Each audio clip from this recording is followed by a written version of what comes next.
অনেক দিন পরে একটা ইলিশ মাছ আনছে। এইটারে ভাবদাছি আজকে ভাপা করুম সর্ষা দিয়া জাল জাল কইরা। এখন মাছটারে তো আগে কাটতে হবে, কিন্তু বাইরে এত রোদ, বাইরে আর কাটতে বসি নাই, ঘরের মধ্যে কাটতে বসি। আর কিভাবে কাটতাছি দেখেন, আর সেই সাথে কিভাবে রান্না করি সেইটাও দেখেন।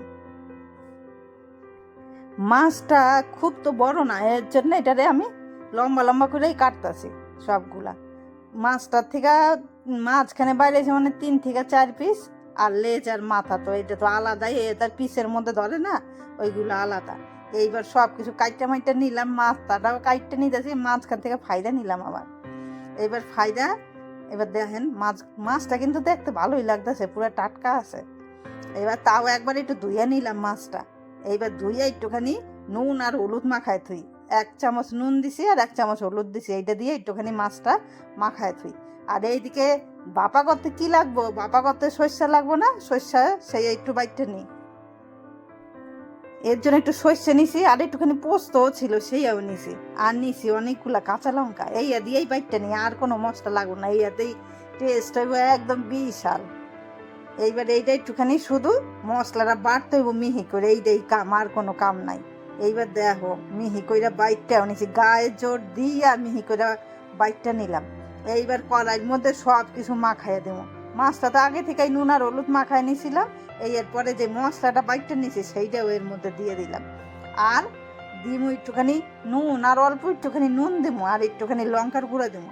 লঙ্কাটা বাইটটা নিলে ওই তো শুকনো লঙ্কা, কিন্তু বাটি নাই, এখন একটু গুঁড়া দিয়ে দিতেছে, আর একটু হলুদও দেবো, আর দেবো একটু সর্ষের তেল। সর্ষের তেল না দিলে কি আর মাছ ভাবা হয়।